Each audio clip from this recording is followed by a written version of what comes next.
Hello everyone, আসসালামু আলাইকুম। তিশাস রেসিপির আজকের আয়োজনে সবাইকে ওয়েলকাম। আশা করি সবাই ভালো আছেন। আজকে আপনাদের জন্য নিয়ে এসেছি অল্প সময়ের মধ্যে এবং খুবই সহজভাবে এই গরমে মাত্র 2টি উপকরণ দিয়ে নারকেলের আইসক্রিম। আশা করি ভিডিওটি সবার ভালো লাগবে।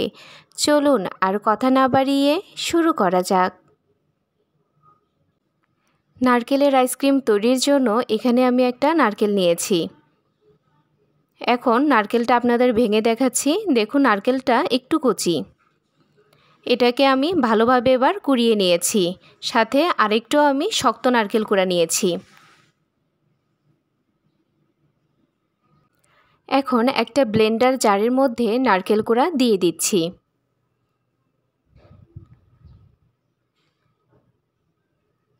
দিয়ে দিচ্ছি হাফ কাপ পরিমাণ চিনি। মিষ্টির পরিমাণটা আপনারা আপনাদের স্বাদ মতো বাড়িয়ে কমিয়ে দিবেন। দিয়ে দিয়েছি হাফ কাপ পরিমাণ গুঁড়া দুধ। এখন দিয়ে দিচ্ছি লিকুইড মিল্ক। এটাকে আমি আগে থেকে জাল করে ঘন করে ঠান্ডা করে নিয়েছি। সব কিছু আমি ভালোভাবে ব্লেন্ড করে নিয়েছি। এবার এর মধ্যে দিয়ে দিচ্ছি শক্ত নারকেল কোড়া। এই শক্ত নারকেল কোড়াটা দেওয়ার কারণে আইসক্রিমের ব্যাটারটা একটু ঘন হয়ে আসবে এবং আইসক্রিমটা খেতেও অনেক টেস্টি হবে। এখন সব কিছু আমি ভালোভাবে মিশিয়ে নিচ্ছি।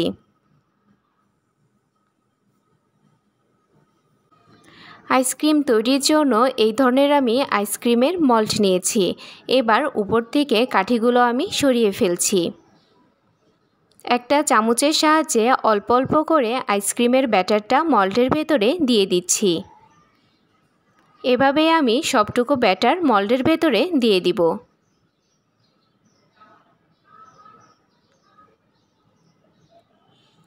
এখন একটা ফয়েল পেপার দিয়ে আইসক্রিমের মল্টটা এভাবে সেট করে নিচ্ছি। একটা ছুরির সাহায্যে এভাবে ছিদ্র করে নিচ্ছি। যেহেতু আইসক্রিমগুলোকে আমি দোকানের মতো লুক দিতে চাচ্ছি, তাই আমি এই ধরনের কাঠি ব্যবহার করেছি। এই কাঠিগুলো আপনারা যে কোনো বড় সুপার শপে পেয়ে যাবেন। এখন এগুলো আমি 12 ঘন্টার জন্য ডিপ ফ্রিজে রেখে দিব। প্রায় 12 ঘন্টা পর আইসক্রিমগুলো আমি ডিপ ফ্রিজ থেকে বের করে নিয়েছি। এবার উপর থেকে ফয়েল পেপারগুলো সরিয়ে ফেলছি।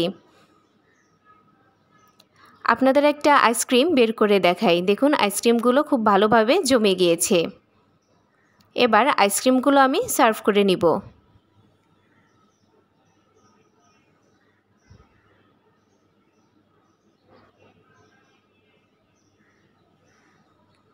আইসক্রিমগুলো দেখুন, দেখতেও অনেক লোভনীয় লাগছে। তৈরি হয়ে গেল অল্প সময়ের মধ্যেই এবং খুবই সহজভাবে মাত্র 2টি উপকরণ দিয়ে নারকেলের আইসক্রিম। আপনারা বাসায় অবশ্যই এভাবে বানিয়ে খাবেন এবং খেয়ে কেমন লেগেছে আমাকে কমেন্ট করে জানাবেন। আজকের ভিডিও এই পর্যন্তই। সবাই ভালো থাকবেন, সুস্থ থাকবেন এবং অবশ্যই আমার চ্যানেলটা সাবস্ক্রাইব করে আমার পাশে থাকবেন। আল্লাহ হাফেজ।